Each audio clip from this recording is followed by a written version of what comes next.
Constructing your life is about much more than just building a bank account. Each week, join real estate entrepreneur and mindset coach Austin Linney as he interviews guests who are constructing their dream lives and impacting the world around them on a daily basis. If you're an entrepreneur or wanting to start a business, or you just want to hear motivating stories of how others have overcome the odds, you are in the right place. And now for your host, Austin Linney. Guys, welcome back to Construct Your Life. I'm going to be honest with you guys. I don't even want to record this shit. I just want to keep talking to this guy off camera, but I guess we're going to have to record it for you. So we have Sean Casey in the house. I got introduced to you by my little short friend. I call him short just to fuck with him, Jamie Grouper. But everybody that's had you on the podcast, they just talk about your story and how amazing it is. So, guys, I'll let you kind of start where you want to, and we'll go from there. Jeez. Well, thanks, brother. Well, it's funny, Austin, trying to get on here first. I'm like, I had like 6 Zoom, I had one in my calendar, one in my email, one on a saved email. I was like, I had to go back to the text from Gruber. Like, okay, what's going on? So I'm glad we're connected, bro. I'm glad we're connected. Man. First off, man. You know what? I guess, my story now is, I'm out here in Pittsburgh, Pennsylvania, in the town I grew up in, Upper St. Clair. I got 4 kids. I got 2 in college, one at Dayton, one at Kent State. And then I got 2 little girls. One's a sophomore and one's in 6th grade. So, plugging along, brother, plugging along. And, I'm grateful to be, my parents are still alive and still here in Pittsburgh. And it's funny because, how life comes full circle. My dad's 82 now and he's having open heart surgery in a couple of days. So it's kind of like, we're all a little, uneasy about it. And I think about just my dad's influence of me and my story. Just, if you wanted to start there, I mean, I go back to like growing up in this town and coming from just a great family, good people. My mom and dad are both good people. I have an older sister, Beth, just was the 2 of us. And it's funny looking back, I always wanted to, I ended up playing 12 years of Major League Baseball, always wanted to play baseball, but it's funny when you always see the end product of people. You never know what the journey looks like. It's funny, like looking back at my journey, like I was kind of a little overweight, kid, the short, fat kid, probably growing up, the funny fat friend, at times, you're like, I don't know if I want to be that for the rest of my life. I want to get some girls at some point, So, but I was 14 years old. But I was always the best baseball player, on the field. And what's funny is, I remember that, certain conversations you have in your life that you can go back and say, man, if that conversation goes a little different, maybe my life goes in a different direction. Right. So I remember when I was 14 years old, I was, going to the freshman baseball team. I wasn't playing for the first time in my life. Like I said, it's probably the best player all the way up. But the freshman baseball coach, didn't know me. And there was another kid that he was playing. And I remember going home to my dad and saying, hey, Dad, can you go talk to the coach and let him know that I'm the best player in town? And he just doesn't know it. And was one of the greatest conversations ever with my dad, because, it was like, kind of could have played the victim role and, yeah, you're right, son, let me go talk to the coach. And, I'll make sure that you get out there and start playing. And my dad did the exact opposite, kind of made me take accountability for myself and my skills at where I was during that time. And he's like, listen, he goes, I'm not going to go talk to the coach. He's like, obviously, I think you're better than the guy that's playing, but you're not glaringly better. You're not glaringly better. That coach would know it, and he would put you at first base. And he said, there's a batting cage that just opened up down the street. And he's like, I'll make you a deal. If you go and hit every day, I'll pay for the tokens. I'll pay for you to go hit. He's like, as soon as you stop, deal's off. And I was like, let's do it, Dad. He's like, you got to work harder. So that, I didn't play freshman year, but that off season was when I started hitting every day after school. I go hit every day. I found a local guy, this guy, Frank Porco, who gave me hitting lessons for like a half hour on a Tuesday night. I always tell people, listen, you don't get better at your lesson. You get better on the 6 other days that you're hitting by yourself for like 3 hours. You know what I mean? So my journey kind of started there. I started hitting every day. My sophomore year, I ended up starting on JV. It's funny, like people nowadays, like they want to start varsity as a freshman. Like I wanted to play JV as a sophomore. That was really my goal. And then, as it went on, I my junior year, I started varsity. My senior year, I started varsity, and then, kind of slid in there with no college scholarship offers. And my dad at the time was starting a chemical company called Casey Chemical. Probably a bad time to do that. My sister was just going to college. I was just about to go to college, and he decided to start a new company. You know what I mean? It's kind of crazy back in like 1990, I think, 1991. And so he was like, listen, if those colleges aren't going to come to you, go to them. He was like, just like we do in our Casey Chemical network marketing, every month or two, bro, I'd lick 5,000 envelopes of my dad sending out these pamphlets to people hoping to get some, business back. And he was like, why don't you sit down, write 30 letters to any college that you want to go to? And I wrote letters to Division III, Division II, Division I colleges.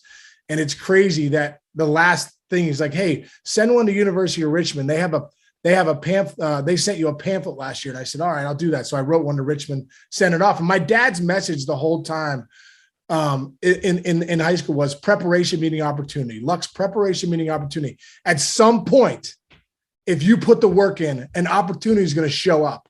And he's like, it'd be a shame if you missed it. And I always took that for heart every day when I would hit after school saying that opportunity is coming. And I didn't know if I believed my dad because it was the end of my senior year and I had no opportunities. I had no one coming to me, but it was another lesson of like, hey, don't sit back and wait for life to come to you. Sometimes you got to go get it.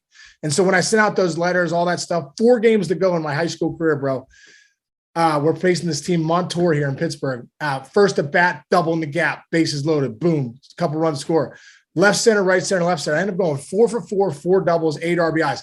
Best game I ever had in high school. Probably the best game of my life. And I remember my coach saying, hey, how many doubles you have today? 4 doubles. How many RBIs? 8 RBIs. Man, that's great. He's like, you see that guy behind the backstop? That's the University of Richmond pitching coach. He drove up with his wife today to see you play. And I went up, and after the game, Mark McQueen, introduces himself to me. He's like, hey, I really like your bat. I'm glad we drove up.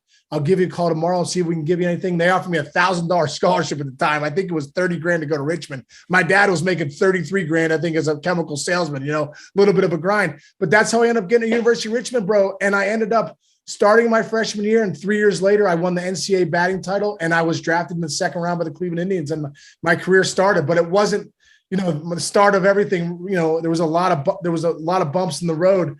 And like the preparation meeting opportunity, really happened because of the work that I put in, and just crazy to look back. I want to read you this quote because this is perfect. I saw this yesterday. Most people wildly underestimate how many times you need to do something to succeed, and wildly overestimate how many times they've actually tried. Oh, that's good, dude. That is so good. That is so good. So fitting. We had a big meeting with some investors that want to invest some capital in the business, right? And I'm here, they're in Arizona, one's in California.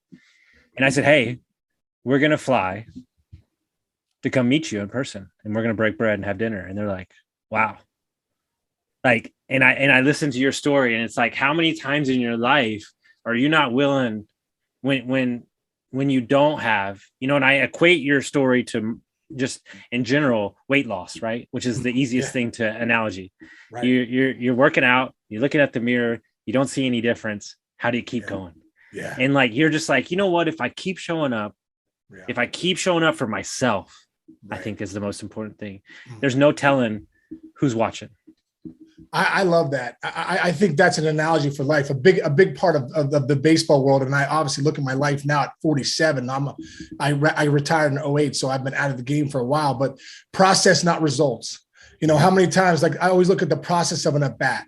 I'm facing Randy Johnson, and which was not a good time, by the way. No, you were guys 6'11". You were left-handed, and the ball looked like it was coming at your face. No, it was unbelievable. It looked like he was throwing behind you with these long arms.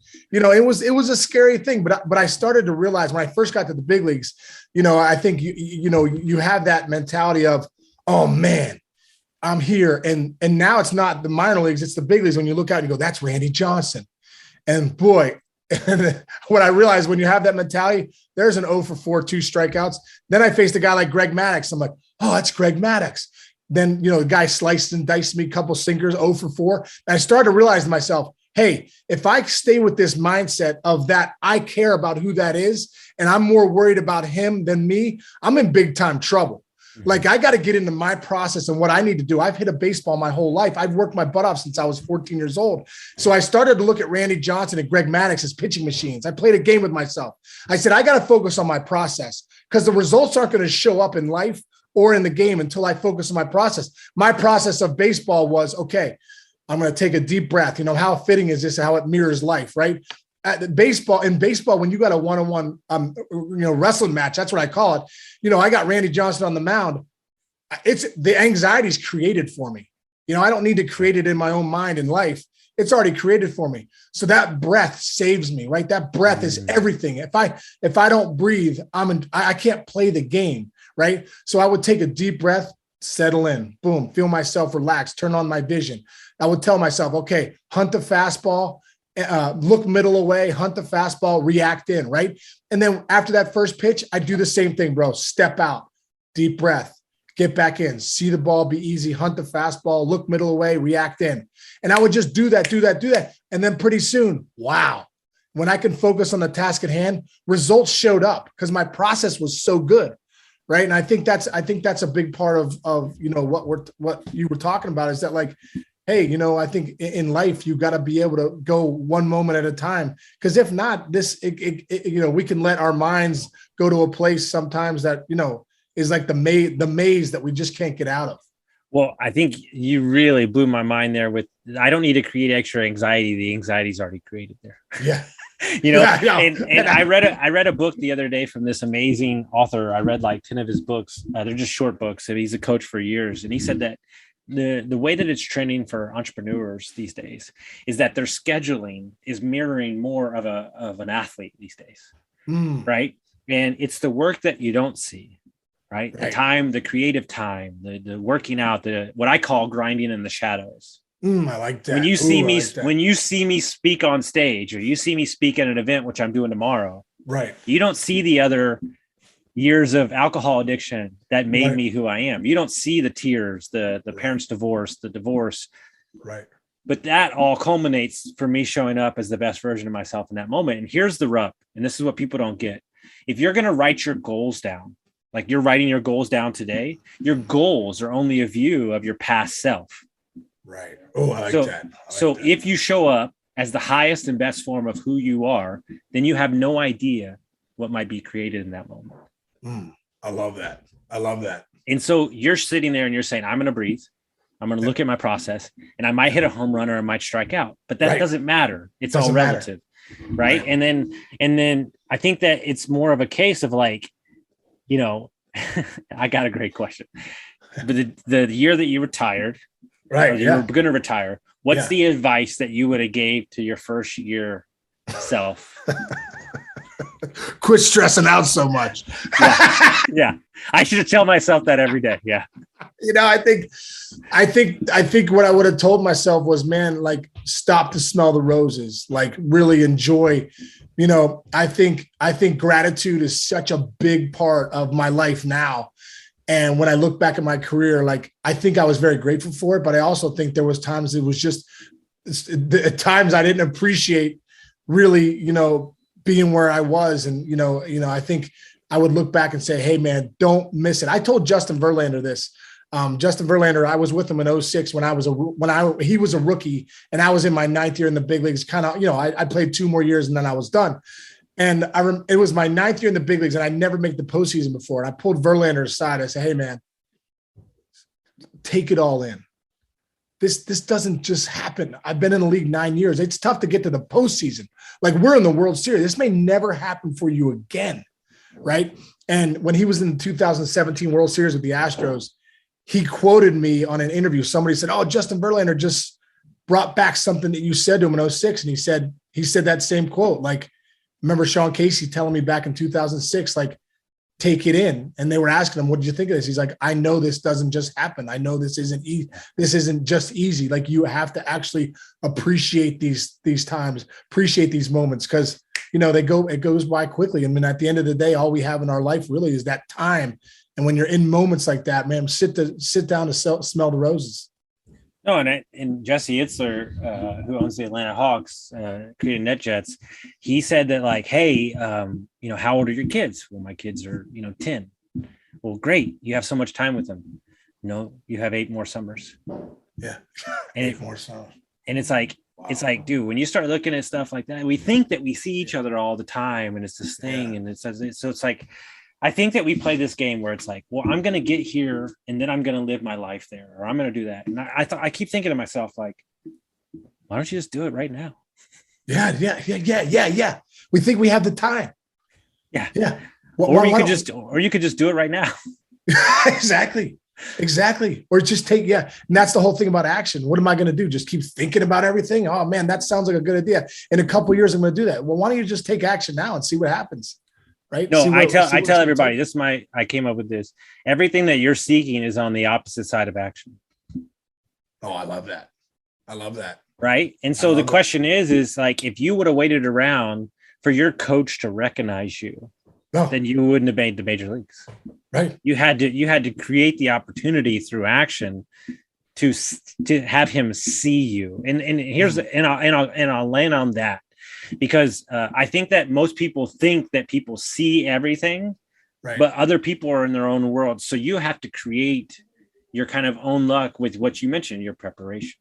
Right. Well, that's what I think. I think you're exactly right. I think we also too, like, I think we still live in a society too where we want to blame everyone else. I mean, so looking back at that story, I could have blamed my coach. I could have blamed the colleges that aren't coming out. I could have blamed it, but at the end of the day, like, no, I got to look at myself and be accountable for, am I putting the work in? Am I hitting every day? And nowadays in my life, am I eating right? Am I sleeping right? Am I meditating in the mornings? Am I making sure I'm moving? Am I on the Peloton? Am I taking a walk? Am I doing things that are, giving my energy? I'm a big believer in energy. Am I creating energy for myself every day that allows me to live my best life? And I think that's the biggest thing. I got to be accountable for that. I can't blame other people. Oh, I had a tough day because so-and-so said, he didn't like me, or so-and-so said I sound like an idiot on Austin's podcast or whatever, you know what I mean? Like, or whatever, like, say at the end of the day, I have to look at myself and go, no, I'm accountable for my thoughts. I'm accountable for what I do, for my physiology. I'm accountable for all of it. And I think, I understand that more now than I did maybe then. But then I put in the work and did everything I needed to do, action oriented, and it worked out. Did you have any? Because I know this is a big thing in athletes and just people that are high and performers in certain fields. Did you have a hard time in transitioning your identity out of being a ball player to what you do now? Think I touched the nerve, guys. I think so. I think every guy goes through that. I don't think there's enough people that. I don't think there's enough, for guys that play professional sports on when you're done. I mean, think about this. For 14 some years of my life, I played professional baseball. A few years in the minors and a few years in the big leagues. And then one day in 2008, after the Red Sox, we lost in the playoffs, I knew I was going to retire. And I can't even know who I told. I must have told about Peter Gammons or something. And I remember in my living room looking up on the ticker and it said, Sean Casey retires after a 12-year career 302 hitter. And there it went. It's gone. I was in my living room going, that's it. I just played, 14 something years. A little ticker goes by. It's gone. Here's the deal. Nobody cares. Like with that stuff. So like, the biggest thing is the routine that I had for all those years. Boom, 7 weeks of spring training, 6 months in the big leagues.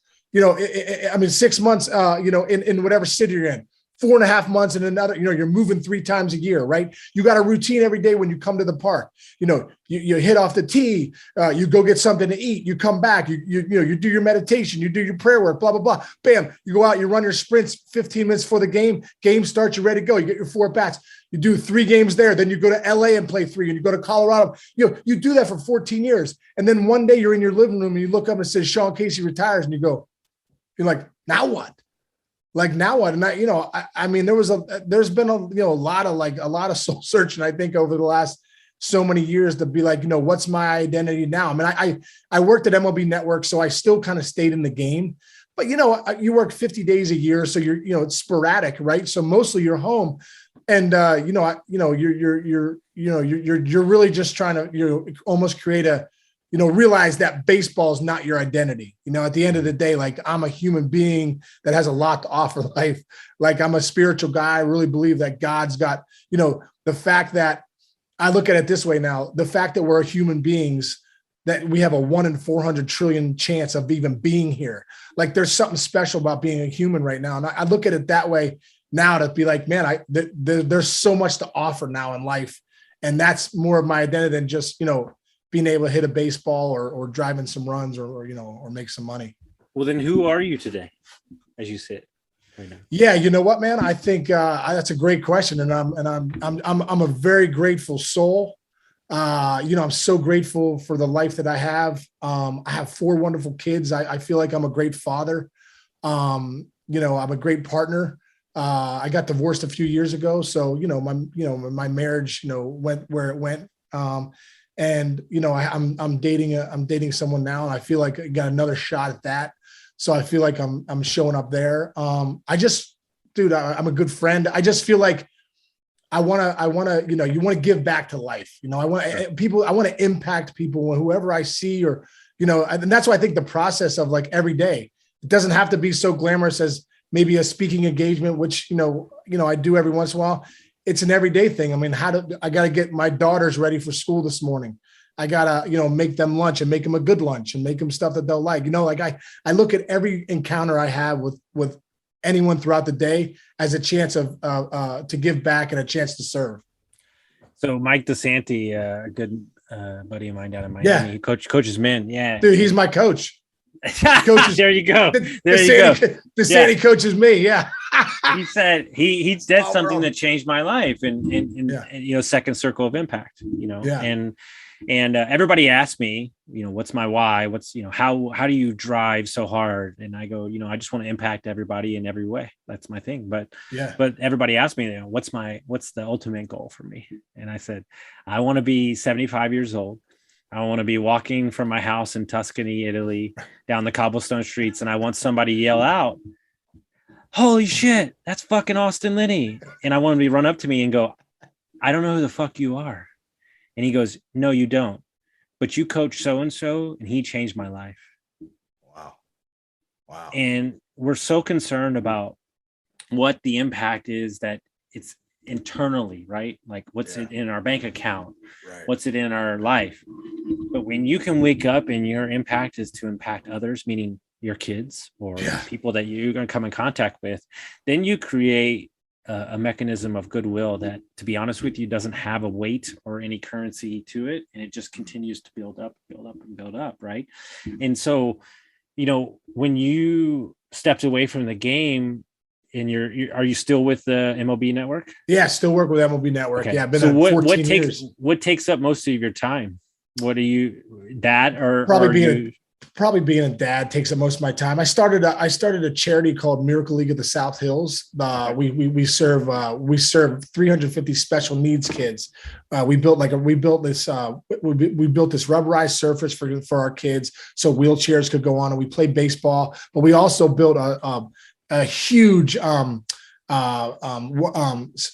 inclusive playground that's unbelievable. And we just built, this is obviously over 10 years.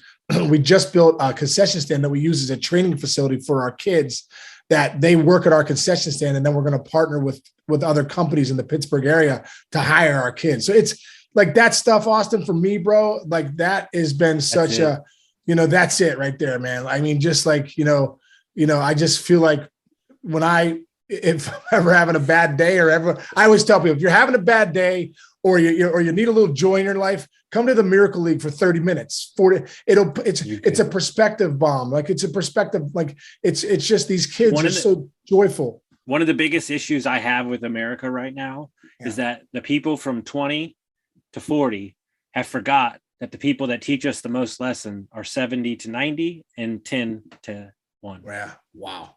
Yeah, that's great. And so you're talking about your father. We think that they're all done. There's a lot of wisdom. There's a lot of life that's lived.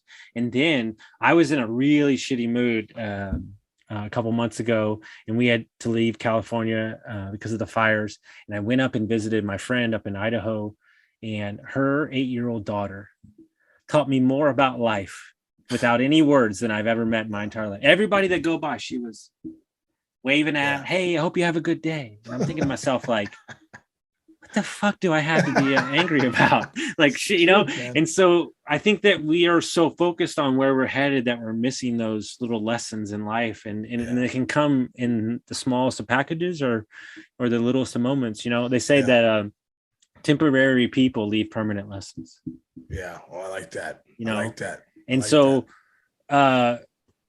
what do you think for anybody that's out there? I mean, obviously there's not a lot of people that are going to be playing in the NBA, but I think the lessons that you learned in baseball could be taught in business and in life in general. Yeah. What anybody that's not where they want to be, or they're not kind of reaching their full potential, how do they begin to turn the ship around, in your opinion? Take action. And you know, I think one thing about us is that, you know, as humans and about somebody maybe that's not happy doing what they're doing, like, you have a choice. We all have choices at the end of the day. I really believe that. And like, I think, you know, the victim mentality that we all get caught in, oh man, I don't like my job, I'm kind of grinding through it. You know, whatever. I'm in a bad marriage and I just, you know, I'm going to figure it out and just do it. You know, I think the biggest thing is, like, be accountable for everything in your life. Like, go the direction of, like, everything that you eat, the way you sleep, the way you work out, the way you talk to people, the way you talk to yourself, you know, all that stuff. I just say, like, be accountable for yourself. Don't let the world just tell you who you are. Don't be a victim to circumstances. And hey, listen, if you don't like something, change it, right? You actually have the power. Don't give away your power. You have the power to do whatever you want to do. And I think that would be my message, is, like, don't give away that power. And also too, like, I think one thing about life is, like, we all live with the I have to attitude. I have to do that. No, there's so many things in life that we get to do. And, like, you could take a job that you don't like if you were a banker or something. I don't really like banking. You know what? You have a chance. You get to be a banker, right? You get to impact people. You get to show people, give loans out. Whatever you got to tell yourself. But I think, you know, the one thing is that we tell ourselves, you know, stories that don't serve us a lot. You know, I think, you know, we need to start as, you know, as men, you know, starting with me. I need to tell myself the story that best serves me, and run with it. That would be the advice I would get. Quit telling yourself a story that gets you in the maze. Get yourself a story that gives you, man, I have a get to lifestyle. I love it. Such good advice. Now, this section's mainly selfish for me, because I played baseball most of my life. And one of the greatest things I ever seen, like, Mark Grace was, like, my favorite player. Yeah. You know, dude, Mark Grace, Don Mattingly, Will Clark, my three favorite players. No batting gloves. And I saw the greatest thing I've ever seen in my life. And, you know, he's still playing at the end, right? This was when he was in Arizona. Oh yeah.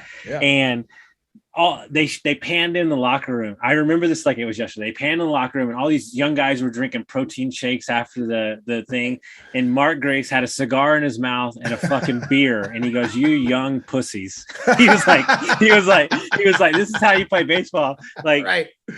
I just love that so much. Do you have any, like, crazy stories about guys that you looked up to that you met and you were like, "Fuck, man, this shit's crazy"?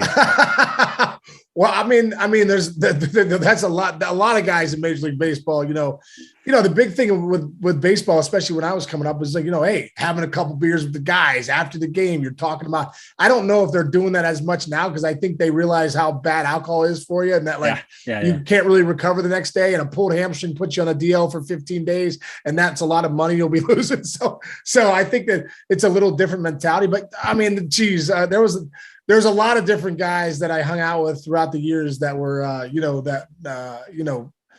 I think sometimes it's a long year, and guys like to have a couple beers and get after it a little bit. So no, it's so great. I mean, look, everybody can do the business. Everybody can work and do different, right? I think that's what's so great.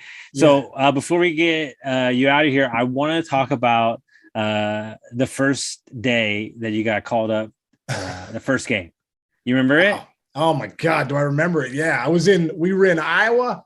We had just won the championship in Iowa in '97 with Buffalo. We were playing the Cubs. And so after the game, we got the champagne going. Everyone's all excited. And And usually when you get called up, you're on the 40-man roster, right? There's 26 guys on the roster. Back then there was 25. So if you're on the 40-man roster, they can call you up and they don't have to, make a move to get you on it, right? So I wasn't on the 40-man roster at the time, but I had a really good year. I hit like 380 in AA and AAA, and it was really, really good season. We had just won the championship. So I get called in the office. Brian Graham was the manager, and Mark Shapiro at the time was the head of the minor leagues. They called me in the office. They're like, "Man, congratulations. I had a big hit to win the game. So like, congratulations on the hit. And, what a great series, great season you had." I was like, "Oh, thanks so much, guys. What a great year. Looking forward to next year." They're like, "Hey, your season's not over." They're like, you're going with you're flying to Chicago tomorrow to meet the big league club at Comiskey Park." And I'm just like, "Oh my God, like, you got to be kidding." Like, literally. So first thing I did, I was so thankful. I hugged them and I ran outside. There was no cell phones back then. So I ran outside back into the stadium, and I went right to a payphone and I called my parents.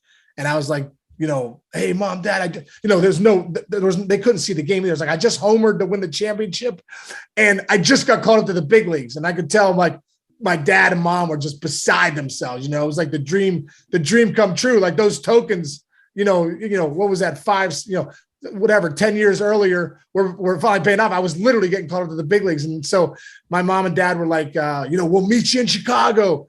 And so sure enough, man, that next day I go out to Chicago. We're playing against the White Sox, and this team's loaded, bro. If you go back to the 97 innings, Frank Thomas, right? Tim Raines. No. Yeah. Oh yeah. Well, yeah. Frank Thomas and Raines are on that, but on the Indians I was on the Cleveland Indians, so it was like Jim Thome, Thome, and Omar Vizquel and Manny Ramirez and Dave Justice and Oral Hershey. Look, I mean, Matt Williams. They were loaded with all-stars. That's loaded. Like literally like every all-star. So it was ridiculous. It was so ridiculous. So I was like, I didn't even want to get in. I was like, just let me eat these sunflower seeds on the bench. And in the 8th inning, Johnny Gorel, who was the bench coach at the time, was like, "Hey, Case," he's like, "You're hitting. Dave Justice gets up. You're going to pinch hit for him."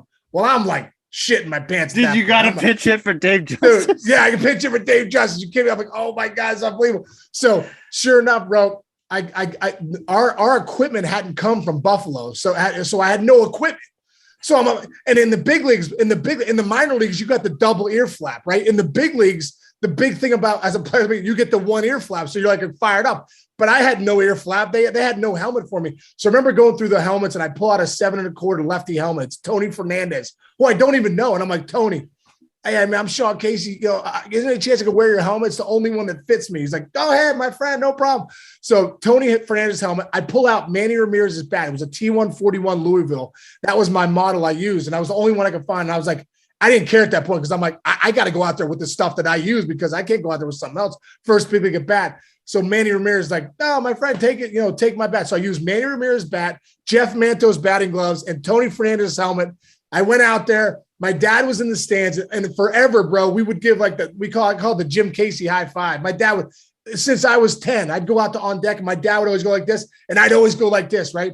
So sure enough, man, my first big league at bat, I look up in the stands. My dad's like standing up, double fist pump, and I look at him and kind of give him a nice pump. And just so excited. I go up there. I get down one ball, 2 strikes, and I end up getting a hit to the right side for my first knock. God. And I remember thinking to myself, "Hey, I did it. Like, if I don't get another knock, I'm in the history books." You look up the Cleveland Indians, Sean Casey. I got 1 hit, and and that was it. And then obviously, I luckily went on and played many more years. But that first call up and the first hit, I'll never forget. When you hit the ball and you ran to first, do you have any idea what was going on? No, you're just like, I think that's down to the right side. I blacked out. It was like, I remember the first 3 pitches. So I was, like I said, I was down 1 ball, 2 strikes. I remember the first 3 pitches. The adrenaline was so high. It was the first time in my life I didn't know how to control it. Like, I talk about breathing. Like, that was a skill I kind of learned. I didn't know how to control it. It was unbelievable. So I get the 1 and 2, and I remember stepping out. It was almost like a conversation with myself. Like, "Hey, you can't punch out your first at bat in the big leagues. You got to get your act together. Like, to start breathing and slowing down." And so I was able to slow down. And that was the only pitch I really saw was the 4th pitch, because the first 3 I was in an adrenaline, daze. Yeah. No, oh my God. Yeah. Just the best. I remember. So my friend he probably played we played baseball in high school and together. He probably played Probably like 9 seasons. Who's that? Matt Albers. Oh, Albers. Yeah, I know Albers. I never faced Albers, but I know Albers. Good. Yeah, pitching. I went to high school with him. He's crazy as fuck. He's but I remember like he telling me like I remember he faced somebody that we always looked up to, and he just took him so deep. Like, I mean, it was like out of Houston Stadium, you know, and like we're so excited. We're like, oh fuck, you know, and then like, but it's, you know, it's interesting, right? Because and the same in business, you know, I think that we as adults, especially, and I'm guilty of it, and I try to remind myself every day. I think that we forget that ultimately everything is a game that we thought of that we wanted to do back when we were a kid. And so when I meet a client who's stuck or somebody I'm coaching, the first question I ask a grown man is, what did you like to do when you were a kid? Oh, wow. And go do that. Wow. Well, why? It's not going to make me money. Yeah, but it's going to unshake something. Right. You know, and I think we you know, me especially, I used to white knuckle everything. Like this has to work, right? This has to fucking work. And like, it doesn't have to work, because like who you're becoming in the process is actually the goal at the end of the rainbow. This other guy is probably the only guy I listen to. Love his book, Build Business. He says the work that you do works more on you than you work on it. Wow. And he says at the end of the day, the goal is for us to be the best version of ourselves, and the work will make you become that. And so the work that you're doing, you know, in the batting cages and everything just prepared you, like, to be honest with you, to be a human that's okay with the process of getting that in there. And I think that the glory and all the other stuff is just, you know, you talk to guys that run ultra marathons. I have a couple clients that do, and he's like, I've already ran the race before I ran the race. Right. And, you know, you probably were at those at bats a million times. You had already had them in your head or practiced them. And so that's why you're probably so, you know, your career was so great, because you had already taken the chops mentally. Yeah. Well, you know, what's funny is I think so many swings you do take, and I think repetition is the mother of skill, right? I think I really believe that. But like, I think one thing that's great about baseball, and I think it mirrors life this way too, is like there's so much. It's such a game of failure, right? You fail 70% of the time, and they're like, "Great job." Mm-hmm. Like in any other walk of life, you fail 70% of the time, you're fired. No one's patting you on the back. So failure is such something that you almost have to embrace, right? Like I always say, like the failure. When I looked at failure as data, failure for me was information. How can I do it better? Oh, that guy just punched me out of that 2-2 slider. Okay. Next time I'm going to jump on that first pitch heater because I took that first pitch fastball and I didn't want to get to the slider. Right. So like that information I needed to get successful the next at bat, not go suck my thumb in the corner and say, I just got dominated by that guy. No, it's over. That's the past. I now have to take that failure, use it, right? Failure is only a failure when you fail to learn, right? I got to use that as information and data. And I find that in life now too. Like when things don't go your way or things, hey, it's okay.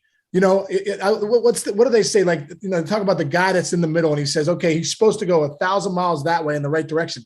He goes 1,000 miles in the wrong direction, right? That guy's better off than the guy that just stood there and did nothing. The guy that went 1,000 miles in the wrong direction is better off because he has experience to know, okay, we made a lot of wrong decisions that way. We got to go. We got to go 2,000 miles to where we need to go, but at least we have the experience of not doing it right. And that's so much better than the guy that just sits in the middle and says, I don't know what to do, man. I'm just paralyzed by my thoughts and I'm just going to sit here and do nothing. Right. So that's a big part of baseball, big part of life. Yeah, welcome to most everybody. Exactly. So if people want to find out more about you, they want to follow your journey, how would they do that? Yeah, man. Well, you can find me on we just launched a web. You know what? I do a podcast that we started about 9 months ago. You would love it too, bro. If you're a baseball fan, you'd love it. Like there's so many good guys. It's called the Mayor's I don't want Office. to talk to the players. I don't care about what the players have to say. I want to hear from people like Peter Gammons, you know, like, I had you know, I had Gammons on 2 weeks ago. Gammons is so good, bro. He's like, I think the guy's a historian. He's walking Cooperstown, man. It's unbelievable the stories that he has. But that's called the mayor's office.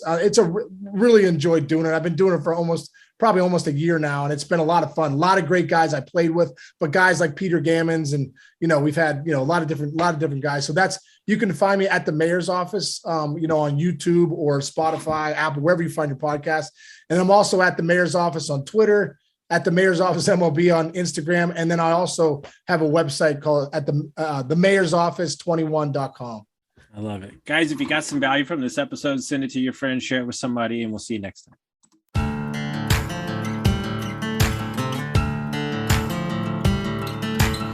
Thank you for listening to Construct Your Life with Austin Linney. If you enjoyed this episode, be sure to rate, review, subscribe, and pay it forward by sharing with a friend. Most importantly, take this opportunity to start constructing your life by taking immediate action on what you learned. For show notes, resources, and more information on one-on-one coaching with Austin, visit constructyourlifepodcast.com.